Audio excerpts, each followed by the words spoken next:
अरहंताणम नमो अरहंताणम नमो अरहंताणम। आयुर्वेद के आचार्यों ने और हठ योग के आचार्यों ने 5 प्राण माने। प्राण, अपान, उदान, समान और ज्ञान, ये 5 प्राण की शक्तियां, हमारी जीवनी शक्तियां। 5 प्रकार के प्राण हैं। प्राण का मुख्य केंद्र है नासाग्र। अपान का मुख्य केंद्र है नाभि के नीचे का स्थान, पेडू का स्थान या शक्ति केंद्र का स्थान, यह अपान का मुख्य केंद्र है। समान, उसका मुख्य केंद्र है नाभि और उदान का मुख्य स्थान है होठ और कंठ। व्यान का स्थान है पूरा शरीर। व्यान प्राण पूरे शरीर में फैला हुआ है, पूरी चमड़ी में, सर्वत्वक व्यापी, पूरी चमड़ी में फैला हुआ है। बाहर का जितना आघात प्रतिघात होता है सबसे पहले हमारे चर्म पर, चमड़ी पर होता है। कोई भी चीज बाहर से आती है, चोट लगेगी तो सबसे पहले चमड़ी बिंध जाएगी। कांटा चुभेगा तो चमड़ी में चुभेगा। सर्दी लगेगी तो चमड़ी को पार करेगी, गर्मी लगेगी तो चमड़ी को पार करेगी। चमड़ी को पार कर ही भीतर जाया जा सकता है। त्वचा में प्रतिरोध की शक्ति भी होती है। तो ये चमड़ी सबसे पहले आती है। यहां व्यान नाम की हमारी प्राण शक्ति फैली हुई, ये बाहर से बहुत प्रभावित होती है, इसलिए बाहर के प्रभावों को ग्रहण कर लेती है और इसमें परिवर्तन होता है। मूर्छा के संस्कार भी इसमें चमड़ी में ज्यादा होते हैं। इस चमड़ी को देखना, शरीर प्रेक्षा करना, इसका मतलब है कि चमड़ी से देखना शुरू करना और इसके भीतर तक चले जाना, चमड़ी की परतों को पार कर भीतर चले जाना। शरीर प्रेक्षा का एक बहुत मूल्यवान अर्थ है। जैसे जैसे हम इस व्यान प्राण को देखेंगे, केवल चमड़ी को नहीं देख रहे हैं, चमड़ी में व्याप्त जो व्यान नाम की प्राण शक्ति है उसको देख रहे हैं। वह अगर प्रभावित होती है तो फिर हमारी क्षमता, प्रतिरोध की क्षमता बढ़ जाती है और जो स्पर्शन इंद्रिय के द्वारा, त्वचा के द्वारा आने वाले प्रभावों पर हम नियंत्रण कर सकते हैं। मूर्छा का पहला किला एक प्रकार से टूटता है।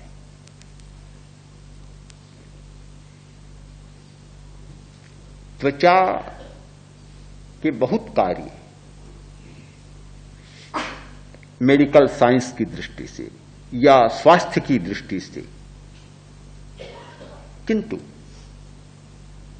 उनसे भी ज्यादा जो मूल्यवान कार्य है वह है प्राण शक्ति का। हमारी प्राण शक्ति का एक बहुत बड़ा केंद्र है और जब इस पर हम जितना गहरा ध्यान करते हैं हमारी मूर्छाएं टूटती चली जाती। जिस व्यक्ति ने अपने शरीर को बार बार देखा है, अनेक बार देखा है, लंबे समय तक देखा है, उसके विकार निकलते चले जाएंगे। मैल जमा होता है, स्नान करते हैं, मैल टूट जाता है और दूर हो जाता है। तो हमारे मानसिक मैल, भावनात्मक मैल भी इस चमड़ी पर बहुत जमे हुए हैं, इस ज्ञान प्राण शक्ति पर बहुत जमे हुए हैं। जैसे जैसे इसको गहराई से देखेंगे वह मैल भी उतरता चला जाएगा, धुलता चला जाएगा।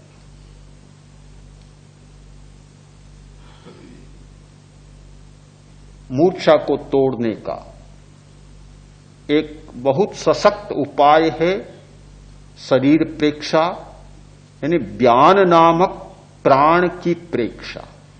हम शरीर की प्रेक्षा नहीं कर रहे हैं, उस प्राण शक्ति की प्रेक्षा कर रहे हैं।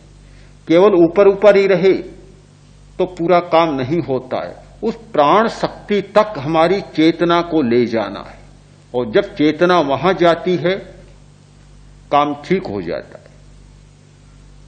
बहुत लोग करते हैं पर पूरी आस्था नहीं पैदा होती, और पास में बैठा भी कह देता है क्या शरीर को देखना है, क्या देखोगे, क्या धरा है, इसमें शरीर में है क्या। यानी शरीर के प्रति हमारा दृष्टिकोण भी बड़ा विचित्र सा बना हुआ है कि शरीर को क्या देखना है।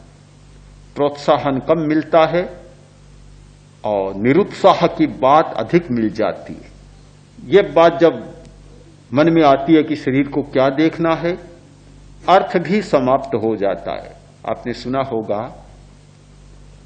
कि कर्ण ने चाहा कि शल्य मेरा सारथी बने। व्यवस्था हो गई, सारथी बन गया। वासुदेव कृष्ण ने सोचा कि बहुत शक्ति है कर्ण, शक्तिशाली है कर्ण, और फिर शल्य सारथी मिल गया। यह तो दोहरा योग बन गया। कर्ण जब तक है अर्जुन के लिए बड़ी समस्या है, कर्ण को कैसे निरस्त किया जाए। तो वासुदेव ने शल्य से कहा कि देखो तुम सारथी बन गए, मैं तुम्हें नहीं कहूंगा कि मत करो। ये काम तुमने चुन लिया तो ठीक है, पर देखो एक काम करना कि कर्ण जब भी बाण चलाए तुम उसे टोक देना कि क्या बाण चलाना जानते ही नहीं हो। अर्जुन कितना अच्छा धनुर्धर है, कितना अच्छा बाण चलाता है, तुम जानते ही नहीं हो। बार बार उसे निरुत्साहित करना, इतना काम तो करोगे। शल्य ने कहा आपका आदेश मान्य, शिरोधार्य है, मैं करूंगा। अब जब युद्ध होता है, कर्ण इतना शक्तिशाली धनुर्धर, इतना कुशल कि उसकी जोड़ी का कोई नहीं था। अर्जुन भी उससे नीचे जाता था। पर जब भी प्रहार करता है, बाण चलाता है, शल्य कहता है जानते तो हो नहीं, कोरे युद्ध में आ गई, अभी पूरा सीखा तो है नहीं। हर बार टोकते टोकते इतनी भावनाहीन भावना कर्ण में पैदा हो गई कि कर्ण की 70% शक्ति तो शल्य ने समाप्त कर दी।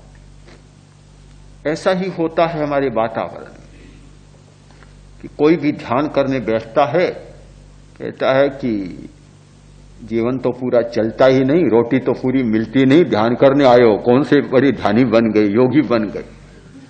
बस बेचारे की आदि तो ध्यान की शक्ति वहीं समाप्त हो गई। और समाज का वातावरण ही ऐसा है कि इतने शल्य बैठे हैं, कर्ण को तो एक शल्य मिला होगा और पूरे वातावरण में शल्य ही शल्य बैठे हैं, जिनकी कोई गणना ही नहीं की जा सकती। तो वही एक शक्ति की सीमा हो जाती है। जरूरत है इस बात से कि हम कैसे बच सके। जब तक अपनी आस्था मजबूत नहीं होती, इन समस्याओं से बचा नहीं जा सकता। अपनी आस्था को बलवान बनाना है। और अपनी आस्था बलवान कब बन सकती है? हमें अपनी भीतरी संपदा का पता लग जाए। ध्यान का अर्थ है भीतरी संपदा का पता लगाना। दो प्रकार की संपदाएं हैं, एक बाहर की संपदा और एक हमारे भीतर की संपदा। धन, परिवार, भूमि, मकान, ये सारी बाहरी संपदा है। और अपना आनंद, अपनी शक्ति, अपना ज्ञान, यह हमारी भीतरी संपदा है।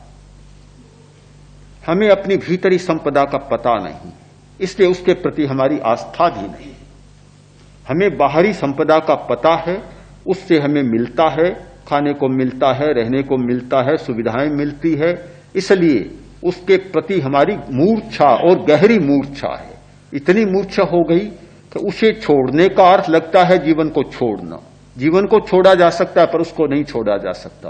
उसके लिए आदमी अपना प्राण दे सकता है, मर सकता है, पर उसको नहीं छोड़ सकता। ये हमारी भाषा है कि तुम लेने आए हो, लूटने आए हो, जब तक एक भी सांस है तब तक ये संपत्ति तुम्हारे हाथ नहीं लगेगी। अरे सांस चला जाएगा तो फिर तुम्हारे किस काम की, काम की कुछ भी नहीं रहती। पर इतनी गहरी मूर्छा है कि प्राण को छोड़ सकता है पर उस संपत्ति को नहीं छोड़ सकता। हमें अपनी भीतरी संपदा का पता ही नहीं है। पहली बात तो पता ही नहीं है। ध्यान शिविर में आने का अर्थ मानता हूं कि अपनी भीतरी संपदा का पता चले, या पता चला है तब शिविर में आया है, या आने पर और उसको पता चले कि भीतर में भी बहुत कुछ है, बाहर में कुछ है, उसको हम अस्वीकार नहीं करेंगे। बाहर में बहुत कुछ है, उससे हमारा जीवन चलता है, हमारी सारी यात्राएं चलती है। पर हमने ये क्यों मान लिया कि भीतर में कुछ भी नहीं है? भीतर में भी बहुत कुछ है। आप अगर अधिक मूल्य न दें तो कम से कम 50-50% तो करें। अभी 50% बाहर है तो 50% हमारे भीतर है। आधा आधा भी अगर मूल्य कर दें तो भी आपकी समझदारी होगी। पर बिल्कुल उसको अस्वीकार कर दें, बिल्कुल नकार दें, यह समझदारी की बात नहीं लगती। हम अपनी भीतरी संपदा के प्रति जागरूक बने।